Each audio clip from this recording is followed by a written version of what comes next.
Going on to new business.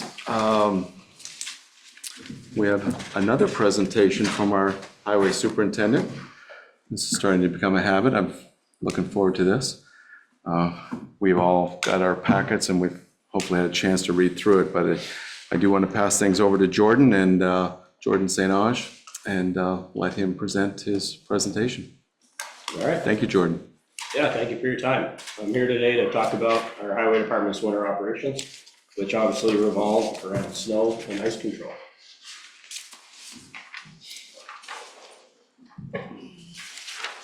I have a printed copy if anybody would like it, rather than trying to read off the board. There's some outside in the hall. There's the last one, the final sheet is not on the, I need the backside.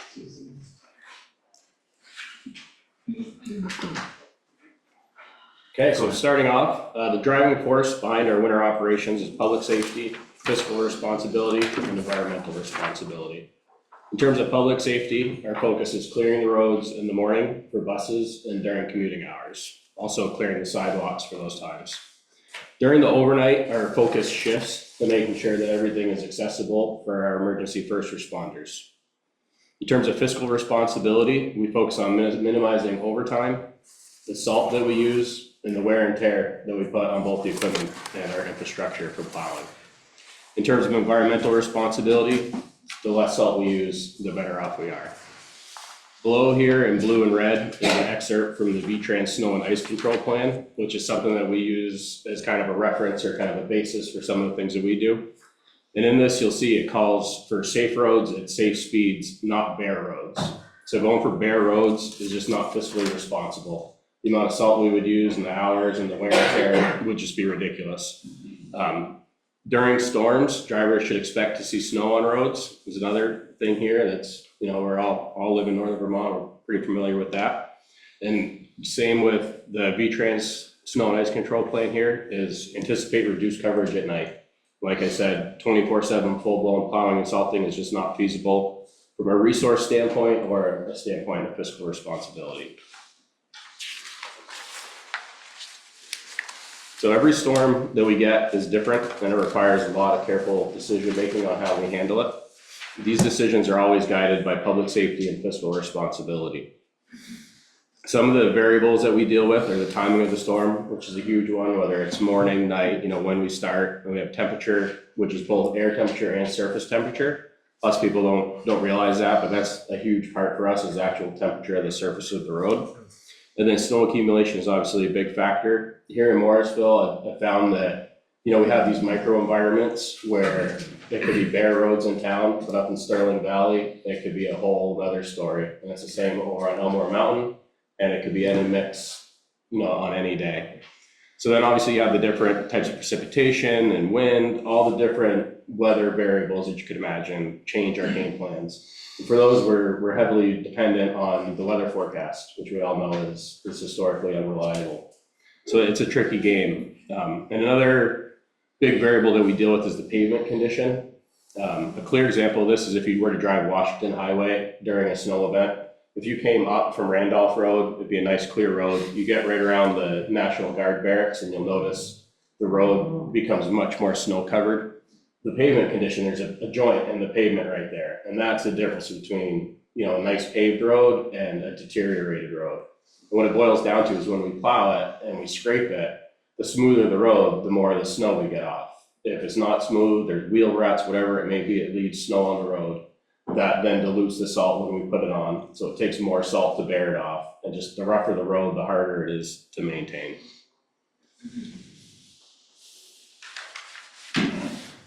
So I'd like to take a moment to thank all the residents in the community for supporting us throughout the winter. It definitely takes a village. Some of the big things that the public does is reducing their speeds during the winter, especially around plow trucks, being patient, slowing down and moving over when they see us working. Another huge one is keeping the recycling bins out of the right of way and not parking on the roadways. All of this is, it may seem like little things, but, it's a change in the everyday life of all the residents. And it's something that it makes a big impact and it allows us to do our job safely and efficiently. So we appreciate all the resident support. So talking about our plow routes quickly, when it comes to our plow routes, we have 108 miles of road in Morrisville. That needs to be plowed both directions. So you're talking 216 miles of paving, but there are certain sections that are wider that take 3 or 4 passes. So we're talking over 220 miles of roadway that needs to be plowed every time it snows. The plow routes, we oftentimes are starting between 3 or 4 in the morning in order to have everything cleared for the morning commuters and the buses. So we also have a 3 to 4 hour is our average plow time. So we'll get calls oftentimes, 8, 9 o'clock in the morning that says, hey, our road hasn't been plowed yet. But it's important to remember that when we're getting snow, heavy snow, like an inch an hour accumulation, we could plow that road at 4 in the morning at the beginning of our route. And by the time we get back to it at 8 or 9, you've already gotten 3, 4 inches of snow. So that's something that's important to keep in mind when everybody's out there traveling, is even if you don't see us, we are out there and we are working on it. We have 12 routes and 12 employees.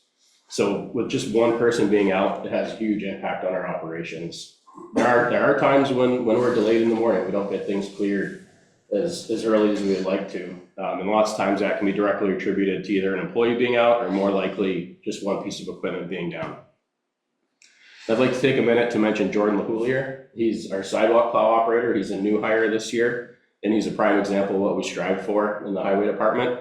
He hasn't missed a single day of work since he started. He's young, he's a Morristown resident, he's incredibly dedicated, hardworking. He takes pride in his work. So I'd like to say thank you to Jordan for all his efforts with the sidewalks this year. So we'll talk a little bit about the equipment that we have right now. Starting with our town salt trucks. These trucks use what's referred to as an open loop spreader system. And this is the system that's used for spreading salt with our trucks. And it's a really outdated technology where the salt application rate is adjusted by dials. And you just have a setting 1 through 10 or 1 through 12. It's different on every truck. And with this application system, the drivers has to constantly be adjusting the dials in order to get the desired application rate. And at every different speed, they have to use a different setting. So they have to manually start and stop their spreaders. So you'll sometimes drive through town and you'll see a spot where there's a big swirl of salt in the road where there's been an over application. And that's certainly not intentional. It's a really finicky system to have to, as you're changing your speed, constantly be adjusting the dials. And if a vehicle pulls out in front of you, you have to slow down quick. You not only have to slow down to make sure everybody stays safe, but you have to reach down and physically adjust the dials. And so there's no digital readout in the cab that shows the driver exactly how much they're putting out. So it's a really outdated and really tricky to use system that puts a lot of pressure on our operators to use it.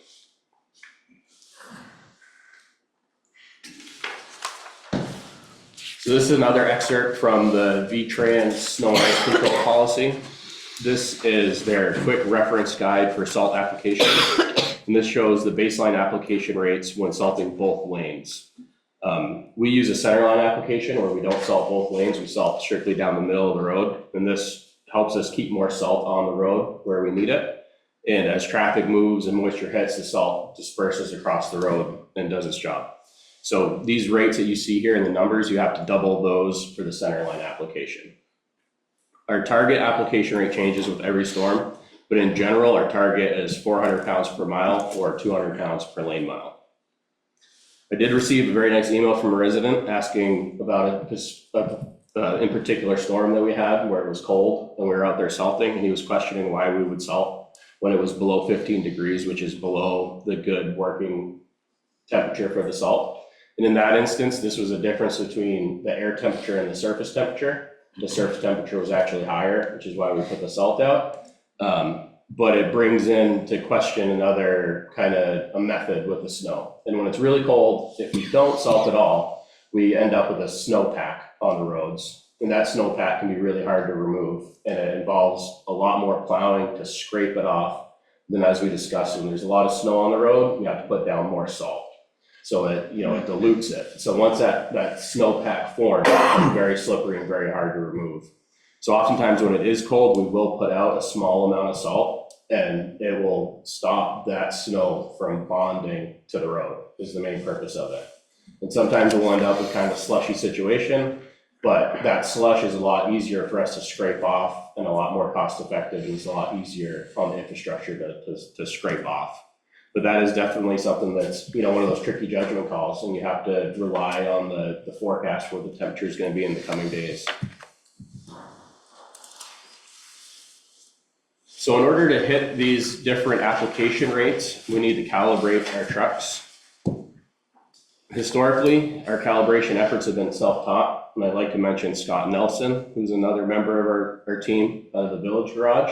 And he's another person that is, he's a prime example of what we strive for. He's a Morristown resident, he's hardworking, he's dedicated, and he has the most incredible attention to detail that I've ever seen. He has his personal notes going back years on the work that he's done.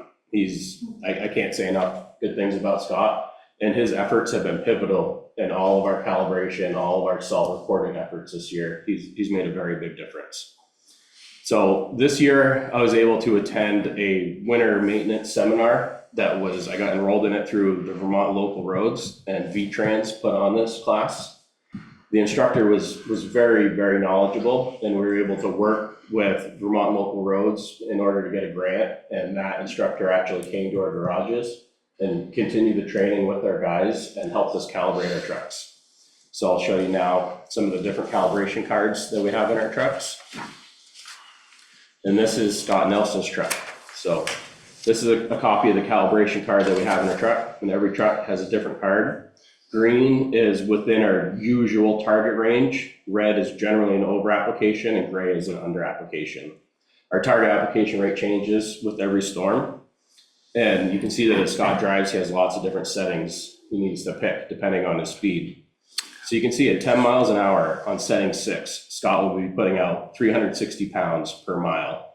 If he slows down, that rate can double, which is a huge over application and a huge waste of salt. So these cards kind of show you what these drivers have to be looking at in order to get the right application rate. They not only have to be driving a big truck in close proximity to the traveling public, keeping them safe, they also have to be reaching down to adjust dials, and they either have to have this card memorized or be able to reference it all on the fly. So it's very difficult. And it's also important to note that these rates are dependent on not only the speed of the truck, but also the RPMs of the truck. So in order to truly get that 360, he would have to be driving 10 miles an hour at 1,500 RPMs. So it's really tricky with the system we have to get it absolutely perfect. So that's just something that we're working through, and everybody's doing the best they can with it. So Shane Blaisdell, this is another truck that is very similar with lots of settings to cycle through. The last truck used setting 3 through 8. This truck uses settings 3 through 14. So this difference between trucks makes it really hard for drivers. If a truck's down, you need to get into a different truck, or if somebody's out, somebody else has to hop into it. Every truck is very specific. So it makes it very difficult for us to roll with the punches of equipment being down. The next truck is Matt Dewey. He's out of the town garage. This is another truck that's vastly different from the others. He has very few settings that work in our target range, and none of them give the exact 400 pounds per mile target that we want. So in this instance, he has to use his speed, change his speed in order to get the correct application rate. And this is, we went through these trucks with the instructor and we fine-tuned them as best we could, and we made some significant improvements to get them to this point, but it's kind of the limitations of the systems that they have. So the next truck here is truck 77, that's John Slayman. He's another new guy to the crew. He worked with the state before, driving plow truck, he knows the game. This truck has even fewer settings that are appropriate. And in order to hit his standard application rate, he needs to salt at incredibly slow speeds. And in some instances, he even has to do 2 passes on the road in order to get the right amount of salt down. So this is very inefficient, and it significantly extends the time for him to complete his route. And he's almost always the last guy back to the shop. So with all these different cards, we've been struggling with outdated technology to track our salt usage on a daily basis. Our drivers have salt reports that they fill out every day, but in order for them to fill them out, they need to record how many miles they've driven at each setting and at each speed. So despite our best efforts, they've done a great job recording this, it's still not accurate. Even if they nailed everything that I just told you, as you're accelerating between speeds, you're at a different rate. As your RPMs are different, you're at a different rate. So it makes it really, really hard to collect the data. And this is data that we could be using to look back and to assess our decisions and say, that was the right call. It didn't take much salt at all. Or, you know, everything that we're getting, it's great. We're collecting a lot of data off of it. And we're kind of getting a rough idea of where we're at, but we're not getting that concrete data that says that was a good call or that was a bad call. We need to do it differently. So that data would be really helpful in improving our decision making. So we'll talk now about some opportunities for improvement. All this, that smaller text that you see there, that is excerpts directly from the VTrans Snow and Ice Control Plan. This talks about some standard equipment and their operations. Closed loop ground speed control is something that replaces this dial system we're talking about, and they describe that as a quote unquote primary tool.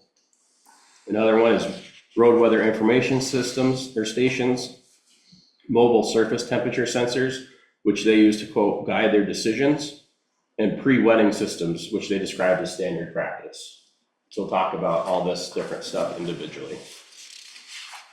So mobile surface temperature sensors are the first one. These are standard on all VTrans trucks, and Hyde Park uses these trucks as well. I've done a lot of back and forth with Hyde Park. They've been an excellent source of information. They have some really great technology. So we've been doing a lot of collaboration with them in order to improve both of our operations. So it's a sensor that mounts on the mirror of the truck, and it has a digital readout in the cab that tells the air temperature, surface temperature, relative humidity, and dew point.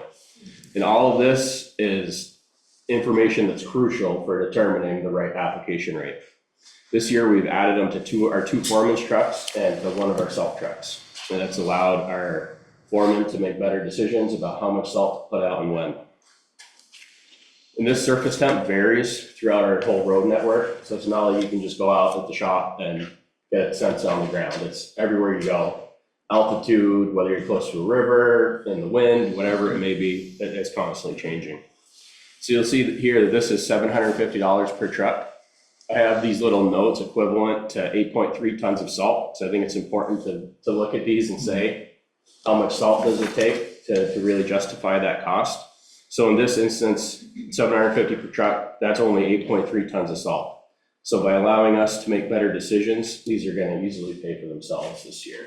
Can we ask questions along the way? Sure. What's the lifespan of that, and can it be transferred between, like if that truck dies, can it be transferred over to another truck? This is the first we've used with this system. From what I understand, it's a pretty simple deal. It's just like a weather station at your house. Hyde Park has successfully transferred them over between trucks, so I would assume that we would be able to.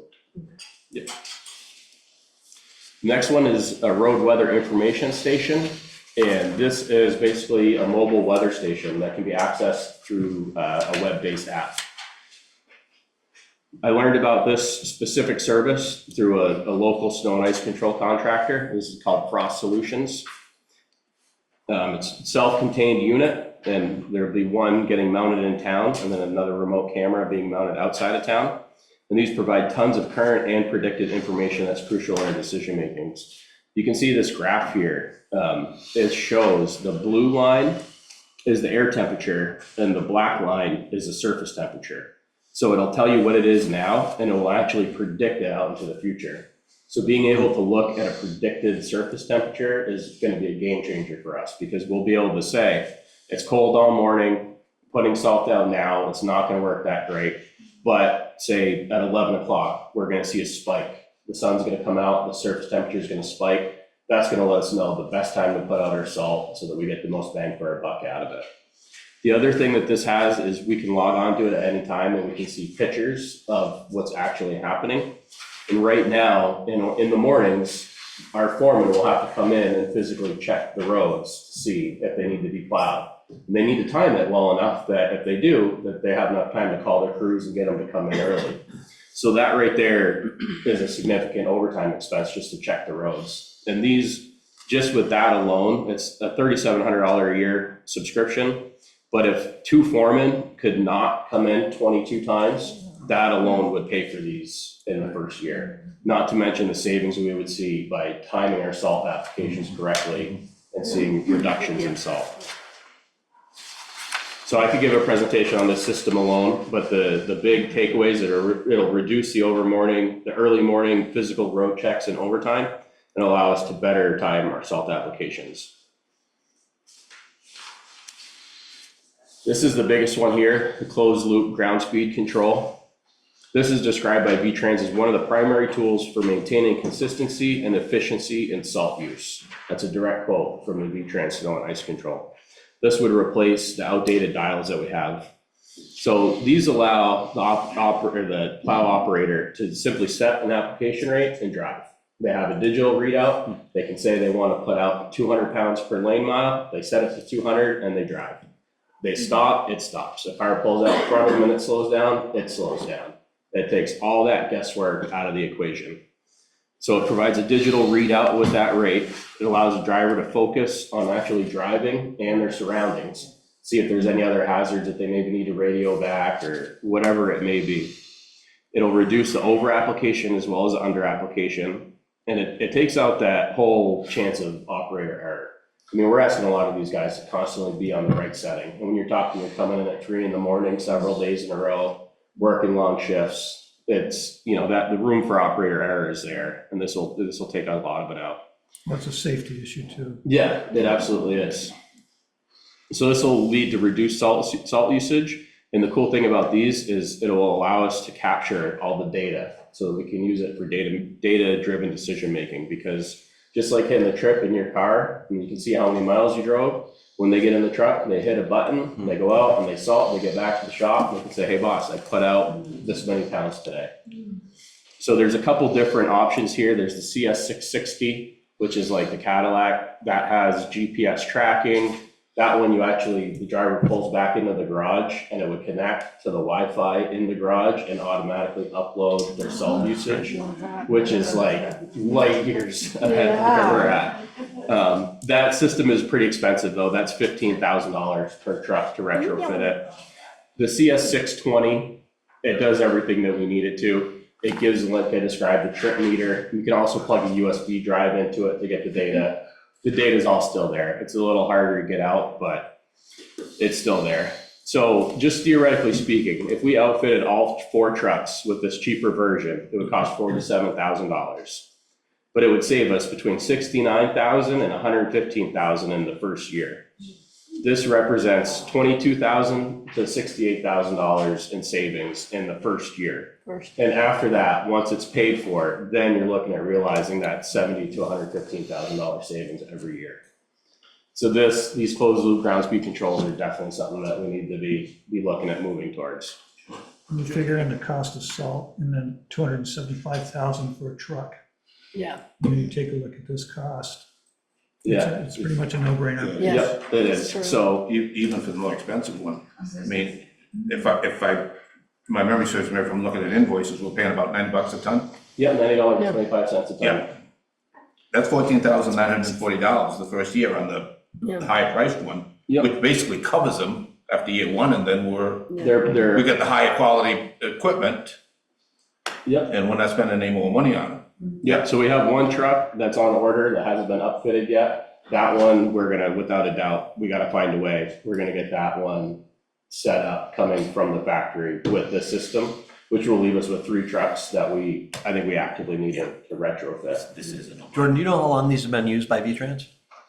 I'm not sure on that, no. Just curious about what the longevity is of them. Do That's what I they was last the wondering. life of the truck, or do they Yes. last? Yeah, they last the life of the truck. Hyde Park has a couple of these. They've been using them for a long time. They're on like the 3rd generation now that they have, and they still have trucks in their fleet that have, the closed loop ground speed control that's come a long way since then, but they still have it, it still functions. So it's definitely, these are a one-time buy when you buy the truck. You buy them, they come with this, and they'll last.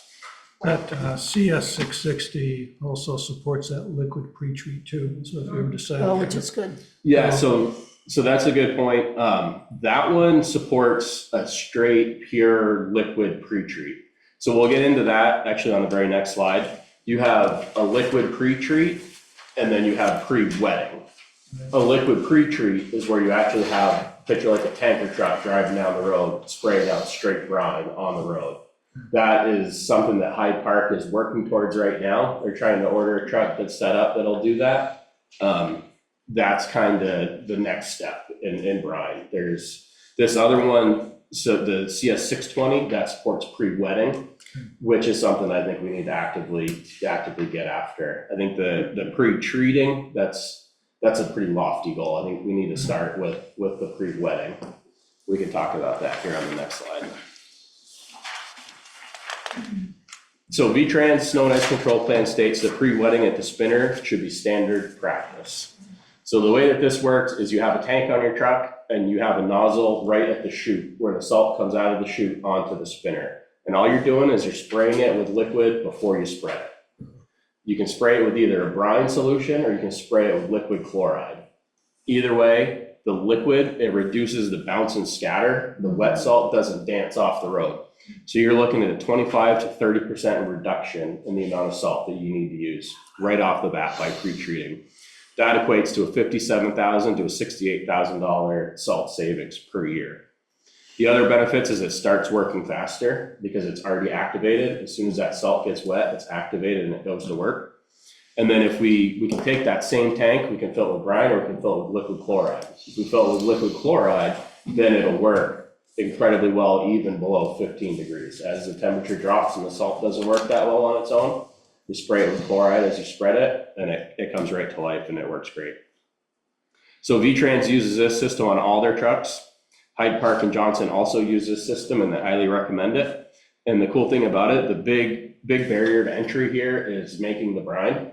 Hyde Park has a system that is way bigger than they need, and they create way more brine than they need, and they're more than happy to supply us with our brine. So we can skip that whole barrier to entry of $100,000 plus investment in a brine maker, and they're right up the road. We can take our trucks up there, and we can fill them up with brine right there, and they'll sell it to us it'll be like 40 cents a gallon for the brine. In Jordan, you can load them a day in advance, 2 days in advance, and the brine can just sit in the tank. Absolutely. You don't have to go do it at 1 a.m. Absolutely. And whenever it's convenient, you load them up, the truck's full of brine, it's ready to go. It's good to go. So this is another one that truck that's on order that I mentioned, we're looking into getting that one outfitted. The way that Hyde Park got into the game with brine, the way that they first started was kind of like a homemade setup where they just hung a poly tank off the tailgate of the truck, ran some hoses and had like a pool pump basically off of Amazon that ran to a sprayer with a little switch. So I've been talking with Mark over in Hyde Park and he's still got a lot of those components kicking around. We were talking about trying to get some of that over here and retrofit kind of a grassroots setup just to play around with it and see really how well it works. I'm pretty confident that it will, just given the research and the amount of feedback I've had from other people that use it. Everybody I've talked to that uses this system, they absolutely love it. So I have no doubts that it'll work for us.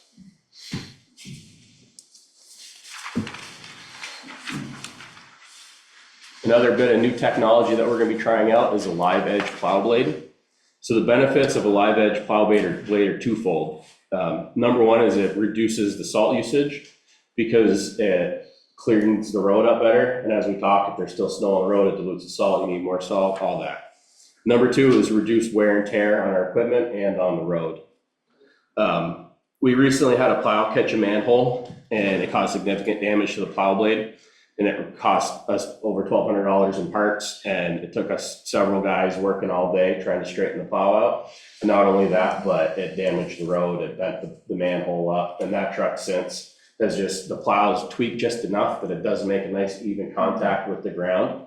So it hasn't been scraping very well at all. So our hand was slightly forced in this one. It was, we either need to replace the plow altogether, or we decided we'd take the blade off of it. And this system it's basically you have your mold board on the plow. It's a blank that bolts to that, and then it's 1 foot individual sections that bolt to it. And each of those individual sections, they not only move up and down, but they have their own individual trip on them. So if they hit something, it'll trip.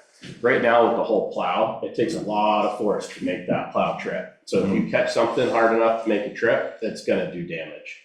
These little pieces individually, you can see right there, that's just like a water valve shut off. That alone right there will trip that one individual piece. So right now we have manholes that are raised to the point where the guys actually have mental notes in their head where these are around town. And as they're driving, they need to remember to pick the plow blade up in order to not do damage. So we have one of these on order. We're actually going to be installing it tomorrow. We're really excited to see the benefits of it and to assess and see if it really does lead to a salt savings. It's something where, a lot of our roads, whether it's potholes, weather crack, delamination, the biggest one with these is the wheel ruts. When you see the lanes kind of the W, you're only ever going to plow that center ridge, and you leave a lot of snow on the road, which means a lot more salt. I meant to mention another one when I talked about Washington Highway is Cody Hill and Walton Road. Both of those roads are in such rough shape. Every road we sand or salt them once, right down the middle. Those we actually have to salt both directions. So those roads we have to double our salt usage. And it's because they're so rough, we can't scrape them clean. And they eat up the salt in order to work. And you have tires too. So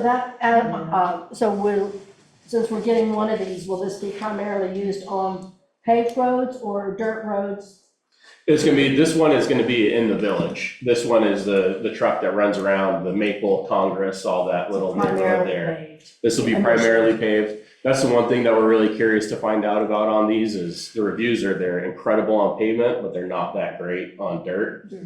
And we have that issue where we have such a mix of roads that all of our drivers, there's none that are strictly a salt route. They all have to do pavement and dirt. So that's one of the big things that we're really curious to see is if these work well enough on dirt. So question, since we were talking about Washington Highway, the water break, Yep. because we had a conversation, they repaired it, and because it's middle of winter, they can't repair it. So it's gonna be a divot through winter. Will this plow work on that, or? Yeah, it'll work. I don't think you'll really realize much of the benefits.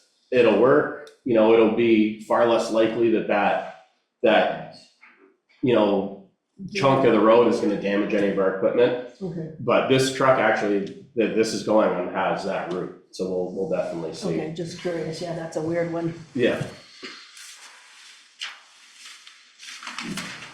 So that's the majority of the opportunity for improvement that we're looking at. So we've made significant forward progress this year on reducing the cost of our winter operations, but there's still lots of room for improvement, obviously, everything that we just talked about.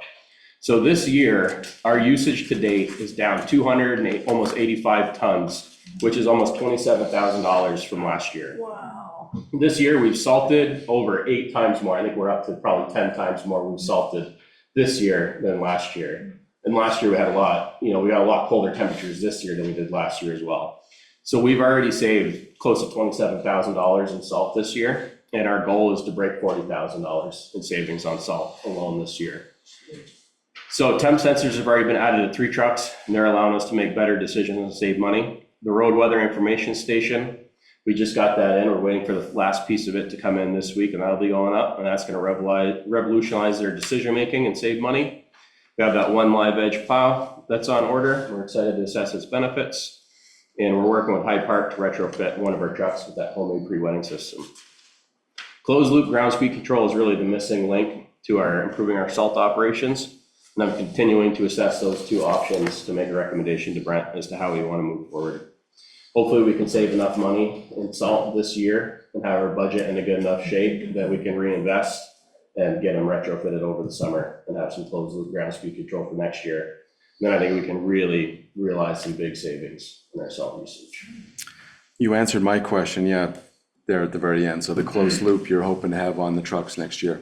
Yeah, we'll definitely have it on at least one. We'll see how our salt savings goes this year, what we have left for money in the budget at the end. And, once we balance everything else out in the budget, and I'd love to reinvest that into our trucks and get that system, because we could realize some significant savings there. Jordan, many, many thanks for this presentation. This has been awesome. And I know, Brent, you've been involved working with Jordan as well on this. So really appreciate this. Appreciate the fact that. Before you finish, if I could add a couple of things to Jordan. Yeah, I just want to say, go ahead. I just want to say, you started October what? 28. October 28th. He's hit the ground or the roads running. Plowing. Yeah. And he comes to me on a weekly basis. We have a weekly meeting. He provides this data to me. He shows cost savings. I'm able to make decisions based upon the data that he's providing me, so that we have a mobile surface temp on a couple of vehicles for the foreman's trucks. We ordered the road weather info station so that we could do a pilot and see, confirm that it's saving in overtime for our foreman. And so I just, Jordan gave a shout out to a couple of highway crew, our new sidewalk plower, Jordan, and Scott Nelson. So I want to shout out to Jordan himself, because since October 28th, weekly basis, he's been showing, data to me where we can make decisions for this community that save us money and save our environment. So thank you, Jordan. Yeah, I wanted, Thank you. yeah, what I was gonna say, yeah, many, many thanks to you, Jordan, for all that you've done here, and not just showing us the difficulties and why things aren't the way that perhaps people in town think they should be, but offering up so many wonderful solutions and showing us that it's that it can be cost effective.